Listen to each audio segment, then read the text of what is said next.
let's say you have an application running on internet, and that application behind the scene is using Azure Storage Account to store all of its files, images, videos, etc. And one of the business requirements is make sure certain images, files, and videos will be deleted after certain amount of days. We can do that at application level, but better option could be let Microsoft Azure handle that. And in this video, we are going to see how to make sure those images, files, or videos will be deleted automatically from Azure Storage Account. All right, so let's start. So right now, as you see, I'm in my Microsoft Azure Portal, and right now I'm in Storage Account. So what I'm going to do, I will create a Storage Account from the portal. So let's click on that Storage Account button, and then we just need to fill up the form here. So let's say I will leave everything as it is. Just let's give a unique name to my storage account. Let's say the name of the storage account could be my dummy web application, right? So this is the storage account that my application will use to store all of its files, right? I will use the US East region, and I will leave everything as it is. No need to worry about other settings. I'm using the default one, and let's click on that review button. And shortly, you will be validated whether your request will be authorized or not. And if so, then you will click on the create button. And very shortly, storage accounts will be created. It might take a couple of minutes. So let's wait till then. So we can see the storage account has been created. So let's go to that storage account. And in that storage account, we will go to containers page. And here we will create a container that will store all of our files, images, and videos. So let's create a container, and let's give a name. Let's say static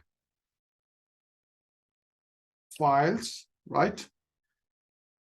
Oh, sorry, I cannot use underscore. So let's do static files, right? And let's make it private, and let's create the static files container. And shortly we can see the static files container has been created. So what we have done, we have created a storage account, and in the storage account, we have created a container called static files where our application will store all of its files, right? So now what we will do, we will create a lifecycle rule that will let Azure to delete automatically unnecessary files after a certain amount of days. So if we go to the storage account again, you can see somewhere in the bottom, there's an option called lifecycle management. And from here, we can create a rule to define when the images will be deleted automatically. So let's click on that add a rule option. And then here you will define a rule. Let's give a unique name to this rule. And then I can specify whether this rule to be applicable to my whole storage account, or I can filter it out. So basically, let's do the let's go for this. So let's go with the second option. In this case, we will limit certain blobs to be deleted, not all of them. All right. And I will leave them as it is. And now let's go to the next step where we can define when the files to be deleted. So let's say if we want our files to be deleted after 30 days, then we can specify it here as well. And then in the action, I said what's going to happen. In this case, it's delete the object. We can also move the object to less expensive storage options like cool storage or archive storage. But in this case, our requirement is to make sure the files are deleted after 30 days. So we can specify it here, right? Then we will go to the next one.